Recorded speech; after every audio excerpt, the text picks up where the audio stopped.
Assalamualaikum warahmatullahi ta'ala wabarakatuh. Bismillahirrahmanirrahim. Alhamdulillahi rabbil alamin. Nahmaduhu wa nasta'inuhu wa nastahdihi wa nastaghfiruhu wa natubu ilayhi wa na'udzu billahi min shururi anfusina wa min sayyiati a'malina. Man yahdihillahu fala mudilla lahu wa man yudlil fala hadiya lahu. أشهد أن لا إله إلا الله وأشهد أن سيدنا محمدا عبده ورسوله اللهم صل وسلم وزد وبارك على سيدنا ومولانا محمد وعلى آله وصحبه ومن تبعهم بإحسان إلى يوم الدين رب اشرح لنا صدورنا ويسر لنا أمورنا واحلل عقدة من ألسنتنا يفقه أقوالنا اللهم أخرجنا من ظلمات الوهم وأكرمنا بنور الفهم وحسن أخلاقنا بالحلم واجعلنا ممن يستمعون القول فيتبعون أحسنه آمين يا رب العالمين. Tuan-tuan, puan-puan, ibu ayah, hadirin muslimin dan muslimat, mudah-mudahan dirahmati oleh Allah Subhanahu wa taala sekalian. Alhamdulillah, syukur kita rafa'kan kepada Allah Subhanahu wa taala yang memberi kesempatan untuk kita hadir dalam majlis ilmu pada malam yang mulia ini. Mudah-mudahan kita mendapat manfaat daripada ilmu yang kita pelajari ini di dunia dan akhirat insya-Allah. Kita menyambung lagi pelajaran dalam kitab Al-Kharidah Al-Bahiyah karangan Al-Imam Ahmad Ad-Dardir, Ahmad ibn Muhammad Ad-Dardir radhiyallahu taala anhu wa ardhah. Dan kita telah sampai pada matan وذي تسمى صفة نفسية ثم تليها خمسة سلبية وهي القدم بذاتي فاعلم والبقاء قيامه بالنفس نلت التقى تخالف للغير وحدانية في الذات أو صفاته العلية والفعل فالتأثير ليس إلا للواحد القهار جل وعلا ومن يقل بالطبع أو بالعلة فذاك كفر عند أهل الملة ومن يقل بالقوة المودعة فذاك بدعي فلا تلتفت. Jadi kita telah sampai pada sifat yang dinamakan sebagai sifat salbiyah. Jadi sifat Allah Subhanahu wa taala ni boleh dibahagikan kepada 4 kategori. Yang pertama sifat nafsiyah, seperti mana disebut oleh tuan pengarang kita dalam pelajaran kita yang lepas. Wadhi tusamma sifatun nafsiyah thumma taliha khamsatun salbiyah. Maksudnya sifat wujud ini dinamakan sebagai sifat nafsiyah. Kemudian yang seterusnya adalah 5 sifat salbiyah. Kemudian dihuraikan satu persatu sifat salbiyah itu, disebutkan wahyal qidam bi dhati fa'lam wal baqa qiyamuhu bi nafsihi niltal tuqa. Sifat salbiyah ini ialah sedia kala Allah Ta'ala yang pertama secara zat, maka ketahuilah. Seterusnya kekal, iaitu wal baqa, kekal Allah Ta'ala. Seterusnya yang ketiga berdirinya Allah Ta'ala dengan sendirinya, bermaksud tanpa dia berhajat kepada sesuatu. Niltal tuqa, kamu akan memperoleh ketakwaan dengan kamu mengetahui perkara itu.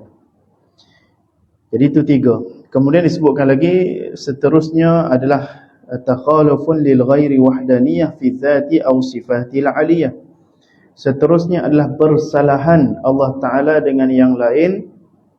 Dan seterusnya wahdaniyah, iaitu keesaan Allah Ta'ala pada zatnya, sifat-sifatnya yang tinggi dan perbuatannya. Maka pemberian kesan tidak ada sama sekali yang memilikinya, melainkan hanyalah milik Allah yang Maha Esa lagi Maha Perkasa, Maha Agunglah dan Maha Tinggilah dia. Jadi itu perbahasan yang insya-Allah kita akan ceritakan pada malam ini insya-Allah. Jadi sifat Allah Subhanahu wa taala kita sebutkan tadi ada 4 kategori. Yang pertama sifat nafsiyah, yang kedua sifat salbiyah, yang ketiga sifat ma'ani, yang keempat sifat ma'nawiyah. Itu mengikut yang disusun oleh Al-Imam As-Sanusi rahimahullah. Sebelum itu lagi Al-Imam Abul Hasan Al-Ash'ari hanya membahagikan sifat ini kepada 3 bahagian. Sifat nafsiyah, sifat salbiyah dan sifat ma'ani. Tidak menyambung dengan sifat ma'nawiyah. Apa itu sifat nafsiyah? Sifat nafsiyah adalah salah satu sahaja, iaitu sifat wujud. Sifat salbiyah ada 5. Yang pertama qidam, yang kedua baqa', yang ketiga mukhalafatuhu lil hawadith, yang keempat qiyamuhu binafsih, yang kelima wahdaniyah. Itu sifat salbiyah. Kemudian sifat ma'ani. Sifat ma'ani ada 7. Qudrat, iradat, ilmun, hayat, sama', basar dan kalam. Itu sifat ma'ani. Kemudian sifat ma'nawiyah 7 juga. Cuma bezanya ada kaunuhu ya. Kaunuhu qadiran, kaunuhu muridan, kaunuhu sami'an, kaunuhu basiran, kaunuhu hayyan, kaunuhu mutakalliman, apa lagi? Kaunuhu qudrat, iradat, ilmun, kaunuhu aliman. Jadi itu 7 sifat ma'nawiyah. Malam ni kita nak bicara berkaitan dengan sifat salbiyah. Apa maksud salbiyah? Salbiyah asal daripada perkataan salbun. Salbun maksudnya menafikan. Jadi 5 sifat ini ialah sifat yang tidak ada pada zat Allah. Kalau sifat wujud pun kita kata tak ada juga, kerana sifat wujud tu disebut sifat nafsiyah. Nafsiyah maksudnya diri zat tu sendiri. Diri zat tu sendiri wujud. Kalau kita tanya wujud tu ada mana, diri zat tu sendiri wujud. Dia bukanlah benda yang maujud, bukan juga benda yang makdum, benda yang hal. Kita nampak orang tu ada, maka kita kata dia wujud. Mana wujud tu? Diri dia sendiri. Sebab itu dinamakan sifat nafsiyah. Sifat salbiyah ni pula sifat yang memang tak ada. Memang tidak ada pada zat Allah, bukan bermakna dia tidak bersifat dengan sifat salbiyah. Maknanya sifat ini adalah sifat yang ternafi pada zat Allah. Yang pertama, sifat yang ternafi pada zat Allah adalah sifat qidam. Qidam maksudnya tidak ada permulaan kewujudan Allah Subhanahu wa taala. Yang kita sebut sedia kala atau kita sebut sedia ada. Allah Subhanahu wa taala bersifat dengan wajibul wujud. Wajibul wujud bukan maksud wajib syar'i. Wajibul wujud maksudnya mesti ada. Zat Allah Subhanahu wa taala itu mesti ada. Bila kita kata mesti ada, maka tidak boleh satu keadaan sekalipun yang kita mengatakan Allah Taala itu tidak ada. Sama ada, tidak ada itu dari sudut belakang, kut belakang, ataupun ke depan hari. Allah Taala tidak, kita kata mesti ada di dahulu, secara azali lagi, ataupun akan datang selama-lamanya. Tidak pernah satu keadaan yang mana Allah Subhanahu wa taala itu tidak ada. Jadi kita menafikan Allah Subhanahu wa taala ada permulaan kewujudan. Maknanya baru ada, sebelum itu tidak ada. Jadi kita mengatakan Allah Subhanahu wa taala bersifat dengan sifat qidam. Maksudnya tidak ada permulaan wujud. Cuma bila ditanya, tak ada benda dalam muka bumi ni yang kita kata yang tiada permulaan wujud. Semua benda atas muka bumi ni ada tarikh lahir ataupun ada tarikh kewujudan. Kita ada tarikh lahir. Tempat ni ada tempat di tarikh dibina. Semua benda ada tarikh dibina, tarikh dia wujud. Jadi dalam alam ini tidak ada sesuatu pun yang tidak ada tarikh wujud. Jadi kerana alam ini diwujudkan oleh Allah. Allah Subhanahu wa taala sebagai Tuhan kita, maka Allah Subhanahu wa taala tidak ada permulaan kewujudan. Sebelum dia ada tu dia ada dah. Sebelum tu ada tak ada dimulakan dengan tidak ada. Sebab itu para ulama kadang-kadang memberi satu perbandingan menggunakan nombor. Dia kata nombor kosong. 0,000,000 tidak akan ada nilai. kalau tidak bermula dengan satu. Makhluk ni ibaratnya kosong. Kosong, kosong, kosong. Kita ni tak akan ada kita ni kalau tidak ada Allah Ta'ala yang Esa. Jadi bila adanya Allah Ta'ala yang Esa, barulah adanya kosong tu ada nilai. 10, 100, 1000 dan sebagainya.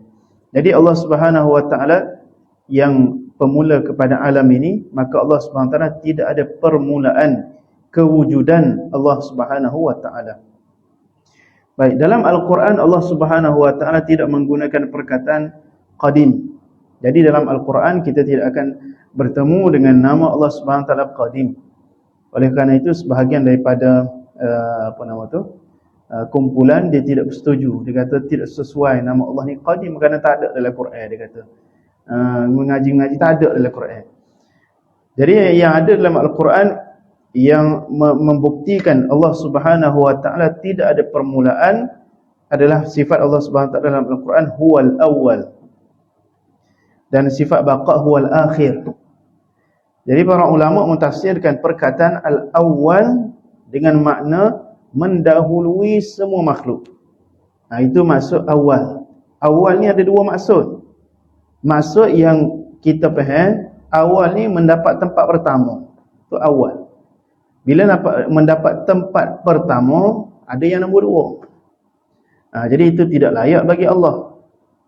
Jadi awal ini bukan bermaksud tempat pertama, bukan bermaksud yang pertama dijadikan, bukan bermaksud yang pertama wujud. Maksud al-awwal ialah mendahului. Al-awwal maksudnya mendahului. Bila kita kata Allah mendahului kewujudan mana-mana makhluk, maka itu tidak menafikan Allah Subhanahu Wa Ta'ala sebelum itu ada selama-lamanya. Tapi kalau kita kata nombor satu, kalau manusia nombor satu dijadikan Nabi Adam. Makhluk yang nombor satu dijadikan tu khilaf, ada setengah kata Nur Muhammad, ada setengah kata kursi Allah, ada setengah kata qalam. Nombor satu juga al-awwal juga. Jadi awal Allah Ta'ala ni sifatnya masuk di lagu mana? Yang kita sebut huwal awwalu. Jadi masuk huwal awwalu dalam Al-Quran maksudnya adalah la yasbiquhu syai'un, tidak didahului oleh sesiapa. Allah Subhanahu Wa Ta'ala ini telah ada dan kewujudan Allah Subhanahu Wa Ta'ala itu tidak didahului oleh sesiapa pun. Itu maksud huwal awwalu. Kemudian mana mari perkataan qadim? Kerana dalam Al-Quran tidak ada perkataan qadim. Itu banyak pendapat. Ada setengah yang mengatakan satu hadis Nabi SAW, Nabi pernah menyebut a'udzubillahil azim wa sultanihil qadim. Allah yang mana kerajaannya bersifat dengan qadim. Diambil daripada perkataan hadis Nabi SAW. Dan sebagian ulama mengatakan diambil daripada kalam Al-Imam At-Tahawi. Al-Imam Abu Ja'far At-Tahawi merupakan seorang ulama salaf, yang mana dia merupakan salah satu daripada pengikut ataupun ulama yang boleh jadi dia sempat bertemu dengan Imam Ahmad Ibn Hanbal. Ya, wafat dia hidup pada tahun 200 Hijrah. Dia mengarang satu kitab namanya Al-Aqidah At-Tahawiyah. Kitab tu antara kitab pertama kitab akidah. Kitab akidah yang pertama namanya Al-Aqidah At-Tahawiyah. Jadi disebut dalam kitab dia Allah Subhanahu Wa Ta'ala bersifat qadimun bilabtida, daimun bilantiha. Dia kata Allah Ta'ala bersifat qadim bila ibtida, tanpa ada permulaan. Dia kata Allah SWT bersifat dengan qadim yang tidak ada permulaan. Jadi diambil daripada kalam Al-Imam Abu Ja'far At-Tahawi. Maka para ulama setelah daripada itu, antaranya Al-Imam Abu Hasan Al-Asy'ari sendiri meletakkan sifat bagi Allah Subhanahu Wa Ta'ala ini adalah sifat qadim, atau disebut qidam. Jadi qidam kita kata sifat yang tidak ada pada zat Allah, maknanya kita menafikan Allah Subhanahu Wa Ta'ala itu ada permulaan. Jadi itu sifat yang pertama daripada sifat salbiyah, yang kita menafikan permulaan bagi zat Allah Subhanahu, kewujudan zat Allah Subhanahu Wa Ta'ala.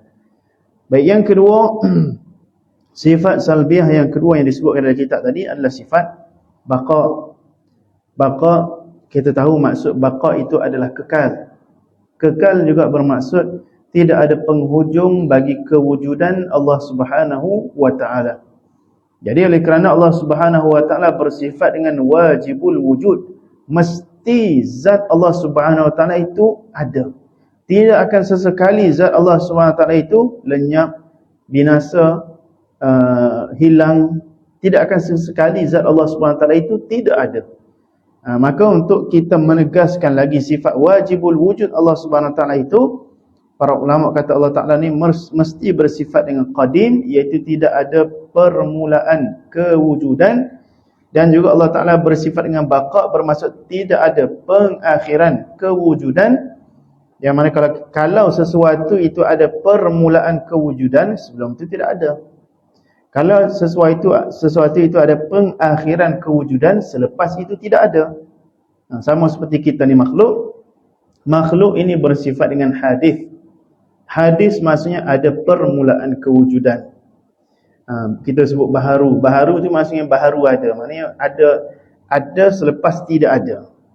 Jadi bila kita kata Allah Subhanahu wa taala bersifat dengan qadim, bermakna Allah Subhanahu wa taala tidak didahului oleh ketiadaan.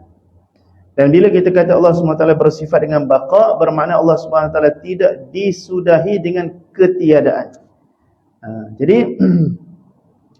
Jadi sifat baqa menafikan Allah Subhanahu wa taala ada pengakhiran kewujudan Allah Subhanahu wa taala.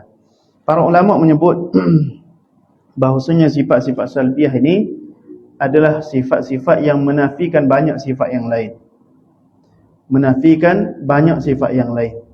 Antaranya bila kita kata Allah Subhanahu wa taala bersifat dengan baqa, Allah Subhanahu wa taala bersifat dengan kekal, maka dia menafikan perkara-perkara yang menafikan Allah Subhanahu wa taala itu kekal.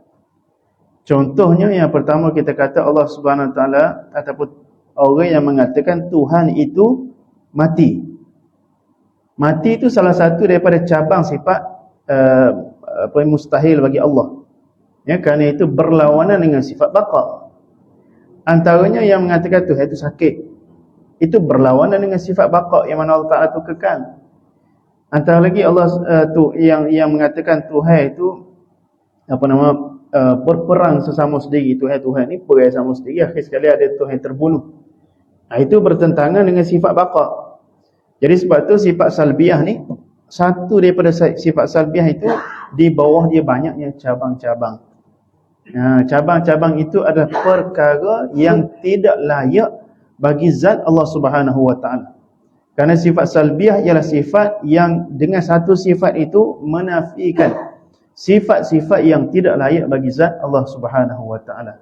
Kerana itu disebut oleh al-Imam Muhammad Sa'id Ramadan Al-Buti, seorang ulama besar, dia kata setiap kali kita terlintas perkara yang tidak layak bagi zat Allah Subhanahu wa taala, maka kita mengucapkan subhanallah, maha suci Allah.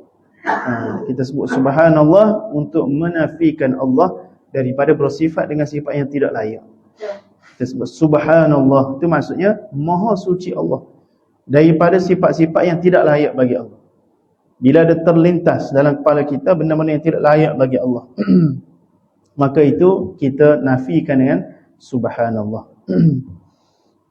Dan sifat salbiyah ini juga disebut oleh para ulama, semuanya ada dalam surah Al-Ikhlas yang ada 4 ayat. Bismillahirrahmanirrahim. Qul huwallahu ahad, Allahus samad, lam yalid wa lam yulad wa lam yakul lahu kufuwan ahad. Jadi qidam dan baqa tadi ialah pada ayat lam yalid wa lam yulad.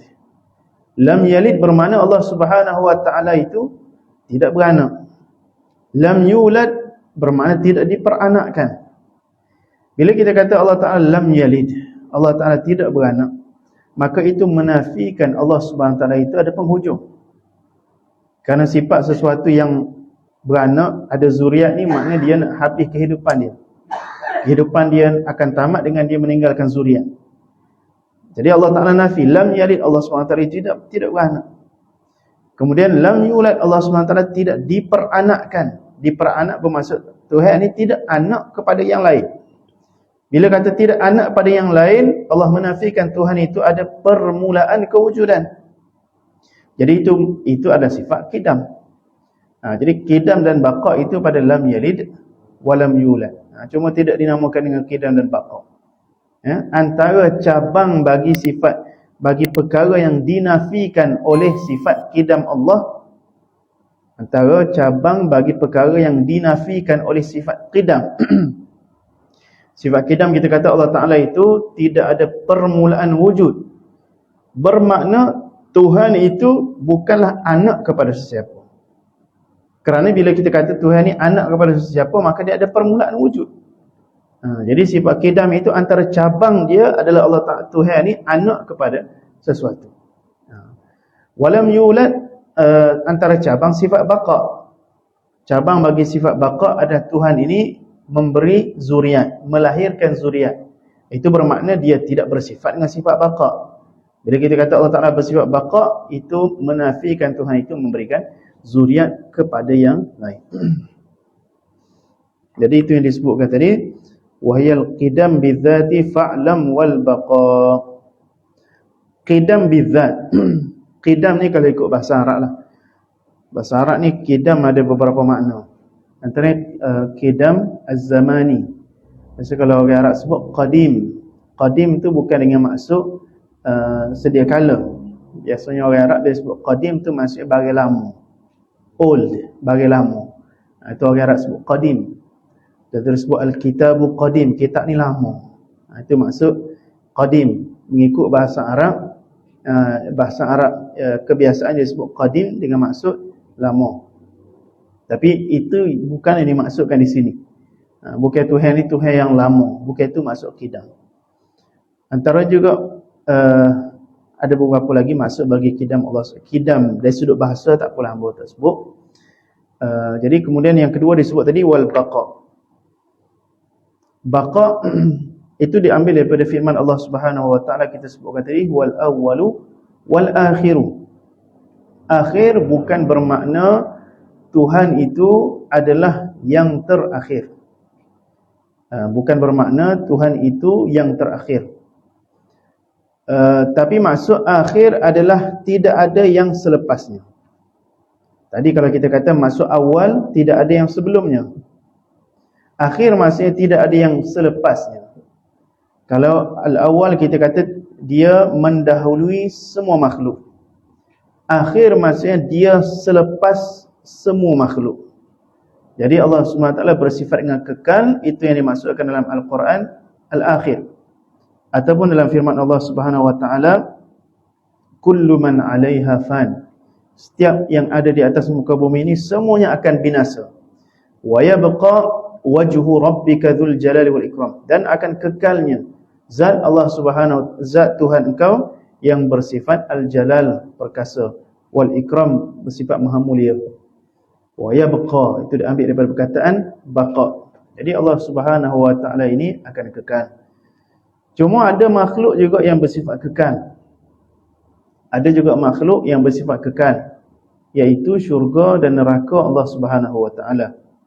Allah Subhanahu wa taala dengan kudrat dan iradatnya menjadikan syurga itu kekal. Khalidina fiha abada.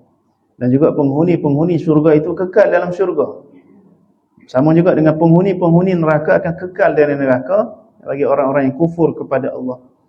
Beza dengan kekalnya Allah, Allah itu kekal dengan zat dia. Tapi syurga dan neraka itu kekal kerana Allah Ta'ala yang mengekalkan dia. Itu al-baqa' li ghairihi.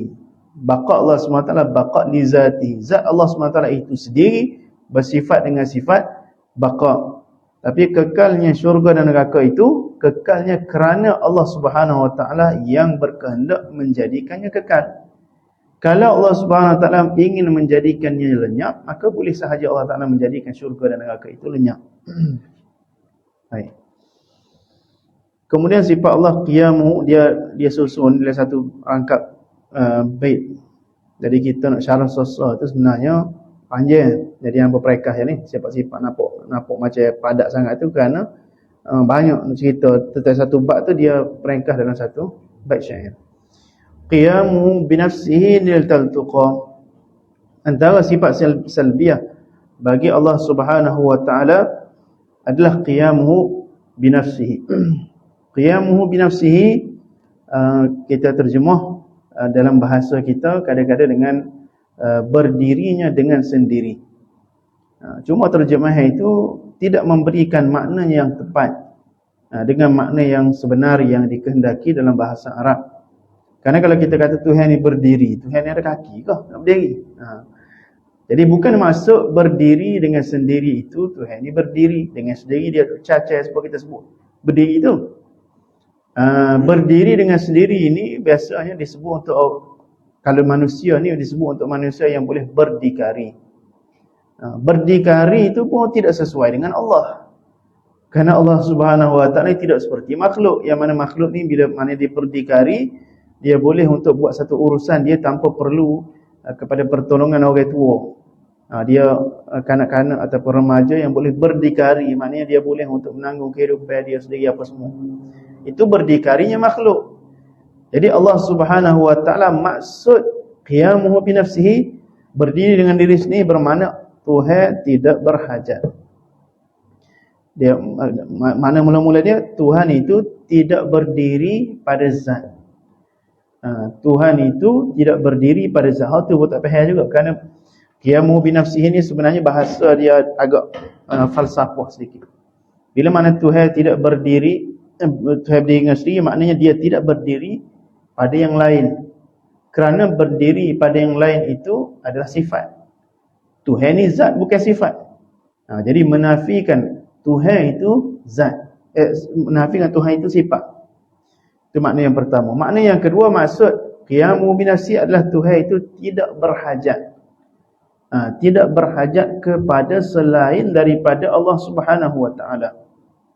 Itu yang dimaksudkan dalam surah Al-Ikhlas tadi, kita sebut lam yalid wa lam yulad, tu sifat qidam dan baqa. Qiyamuhu bi nafsihi ni kita boleh faham dengan firman Allah Subhanahu Wa Taala, Allahus Samad. As-Samad maksudnya semua yang lain berhajat kepada dia. Dia tidak berhajat pada yang lain dan semua yang lain berhajat pada dia. Itu maksud As-Samad. Maknanya dia tempat pergantungan. Semua makhluk itu bergantung kepada Allah Subhanahu Wa Taala. Dan Allah Subhanahu Wa Taala tidak bergantung pada selain daripada Allah Subhanahu Wa Taala. Itu maksud qiyamuhu bi nafsihi. Maksudnya Allah Subhanahu Wa Taala bersifat dengan bahasa yang lain, Allah Taala bersifat Al-Ghani. Sifat Al-Ghani kita sebut maha kaya. Al-Ghani juga maksud terkaya. Terkaya ni maksudnya Allah Taala tidak berhajat kepada selain daripada Allah Subhanahu Wa Taala. Ya, kita ni berhajat pada Allah. Allah Subhanahu Wa Taala tidak berhajat kepada kita. Tidak berhajat pada semaya kita, tidak berhajat pada zikir kita, tidak berhajat pada apa. Apa sahaja yang kita buat. Kita buat amalan ni untuk diri kita. Kita buat amalan ni untuk diri kita. Apa sahaja yang kita buat ni tidak mengubah sedikit pun daripada kekuasaan Allah Subhanahu Wa Taala. Jadi Allah Taala bersifat Allahus Samad, dan dalam perkataan yang lain Allah Taala bersifat dengan qiyamuhu bi nafsihi, dengan maksudnya Allah Ta'ala tidak berhajat kepada makhluk. Makhluk yang berhajat kepada Allah Subhanahu Wa Ta'ala. Itu maksud qiyamuhu bi nafsihi niltal tuqa. Kamu akan memperoleh ketakwaan. Kemudian kata Tuan Pengarah rahimahullah, takhalufun lil ghairi wahdaniyah fi dzati aw sifatihi al-aliyah. Takhalufun lil ghairi. Maksudnya bersalahan Allah Ta'ala dengan yang lain. Biasa kita sebut sifat ni mukhalafatuhu lil hawadith. Maknanya Allah Ta'ala bersalahan dengan yang baharu. Bersalahan ni maksudnya berbeza, tidak sama. Dan persamaan itu ada bentuk-bentuk persamaan. Ada yang sama sikit 1%, ada yang sama 10%, ada yang sama 50%, ada yang sama betul 100%. Itu orang Arab dia bezakan. Kalau sama 1% dinamakan sebagai mathil. Kalau sama 50% dikata syabih. Kalau sama sikit-sikit dia sebut apa, tak ingat saya kata yang lagi. Jadi persamaan tu kalau sama sikit, sama banyak, sama lagu mana, itu ada istilah dia. Jadi Allah Subhanahu Wa Taala ini bersifat dengan, disebut dalam surah Qul Huwallahu Ahad tadi, wa lam yakul lahu kufuwan ahad. Tidak ada sesuatu pun yang kufuan, sekufu kita sebut, atau yang setara, yang sama. Ahadun, seorang pun, sesuatu pun tidak ada yang sama dengan Allah Subhanahu wa taala.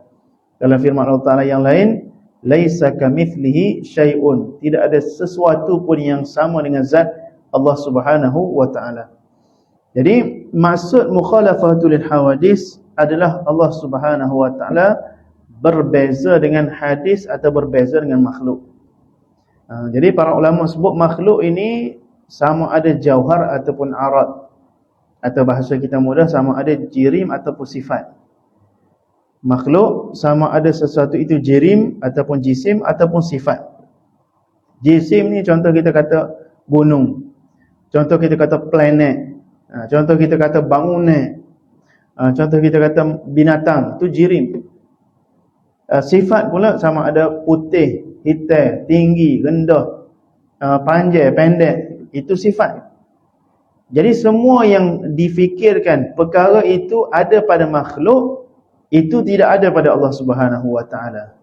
Sebab itu kata para ulama, kullu ma khatara bibalika fallahu ala khilafi dhalik. Setiap perkara yang terlintas di fikiran engkau, maka Allah Subhanahu wa taala bukan begitu.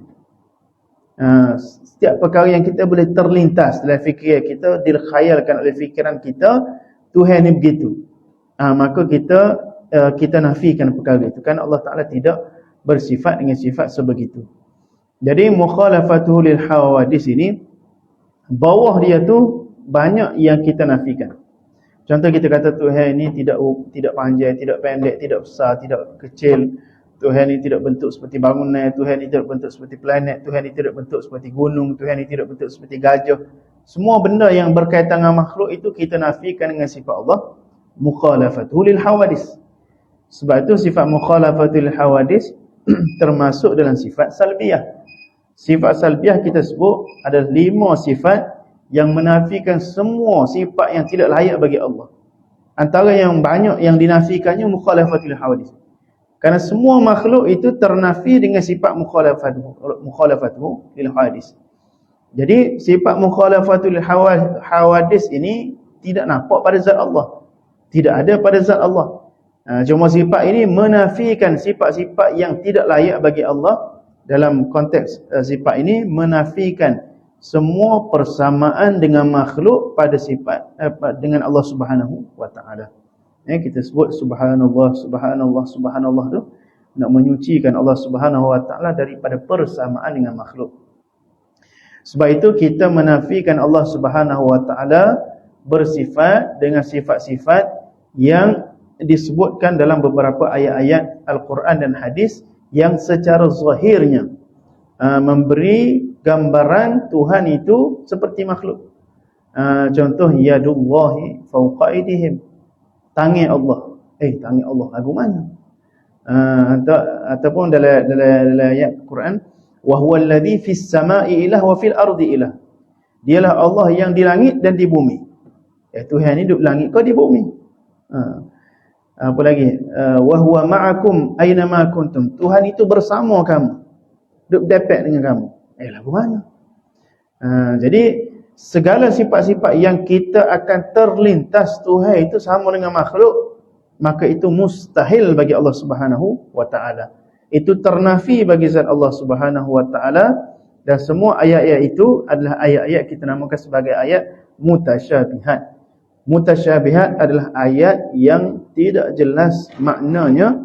Kerana apa tidak jelas makna? Kerana dia bercanggah dengan ayat-ayat yang bayinat, ayat atau ayat muhkamat, ayat yang jelas.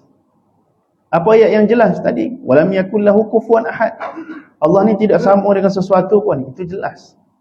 Tapi bila kata yadullah, tak jelas tu. Tuhan ni tangan lagu mana?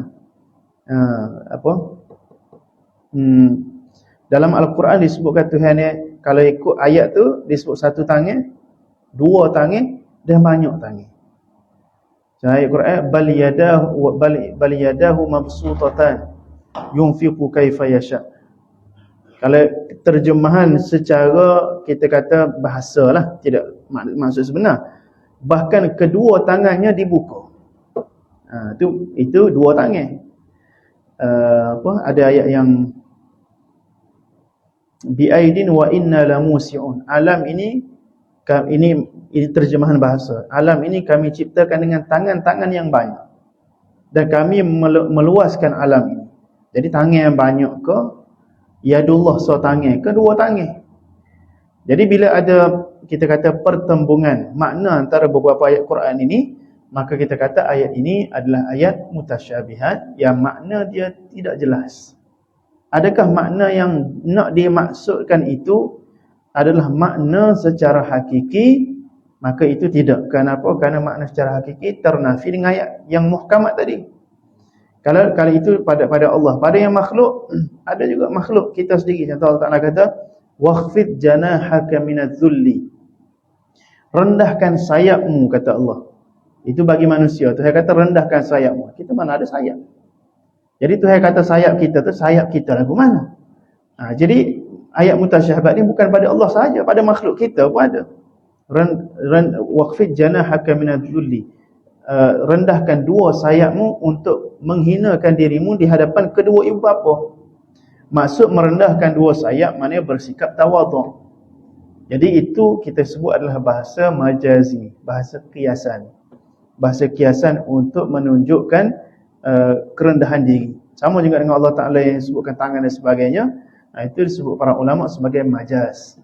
Majaz maknanya bahasa kiasan. Yadullah maknanya kekuasaan Allah Subhanahu Wa Ta'ala. Jadi bukan bermakna Tuhan ni ada tangan. Tapi itu makna kekuasaan Allah Subhanahu Wa Ta'ala, itu perbahasan lain lah. Jadi bila kita kata Allah Subhanahu Wa Ta'ala bersifat mukhalafatuhu lil hawadis, bermakna Allah Ta'ala bersalahan atau berbeza dengan semua makhluk yang ada di atas muka bumi ataupun di luar muka bumi. Kemudian wahdaniyah fi dzati aw sifatihi al-aliyah. Allah Subhanahu Wa Ta'ala juga bersifat dengan wahdaniyah. Wahdaniyah ini kita akan ketahui dengan kita menafikan 5 kam. Allah Ta'ala bersifat dengan wahdaniyah bermakna Tuhan ni bersifat dengan keesaan, ketunggalan, ataupun Tuhan ni satu. Satu itu pada zat, satu itu pada sifat, dan satu itu pada af'al. Jadi zat Allah Ta'ala bersifat dengan satu. Sifat Allah Subhanahu Wa Ta'ala, setiap sifat itu bersifat dengan esa. Kudrat Allah Ta'ala itu ada satu. Iradat Allah Ta'ala itu ada satu. Dan pada af'al Allah Subhanahu Wa Ta'ala itu ada satu sahaja bermakna, ada satu sahaja bermakna tidak ada di luar zat Allah. Tapi pada zat Allah, hanya pada af'al sahaja boleh berlaku banyak kali. Banyak af'al Allah, perbuatan Allah boleh banyak. Contoh Tuhan menjadikan manusia, mencipta manusia. Allah Ta'ala bersifat dengan khaliq. Khaliq itu sifat af'al, perbuatan Allah. Jadi Allah Ta'ala jadi ke orang pertama Adam, jadi orang kedua Idris, jadi orang ketiga Nuh dan sebagainya. Jadi Allah Ta'ala perbuatannya boleh banyak. Tapi tidak ada perbuatan Allah itu pada zat yang lain. Itu maksud Allah Ta'ala bersifat dengan kam munfasil atau kam muttasil pada zat Allah, pada af'al Allah Subhanahu Wa Ta'ala. Itu 5 kam pada zat Allah, pada sifat wahdaniyah itu mungkin dalam kitab-kitab yang lebih terperinci lah. Fi dzati aw sifatihil aliyah wal fi'li fa at-ta'siru laysa illa lil wahidil qahari jalla wa ala. Itu insya-Allah kita akan sambung lagi pada pertemuan yang akan datang. Wallahu subhanahu wa ta'ala wa alam. Apa yang baik itu datang daripada Allah, yang buruk itu datang dari Dia sendiri. Wabillahi taufiq wal hidayah. Assalamualaikum warahmatullahi taala wabarakatuh. Bismillahirrahmanirrahim. Alhamdulillahi rabbil alamin, wassalatu wassalamu ala sayyidina Muhammadin wa ala alihi wa sahbihi ajma'in. Allahumma anfa'na bima 'allamtana wa 'allimna alladhi yanfa'una wa zidna 'ilman. Allahumma faqihna wa faqih ahlana wa qarabatin lana fi dinina. Sallallahu ala sayyidina Muhammad wa ala alihi wa sahbihi baraka wa sallam. Alhamdulillahi rabbil alamin.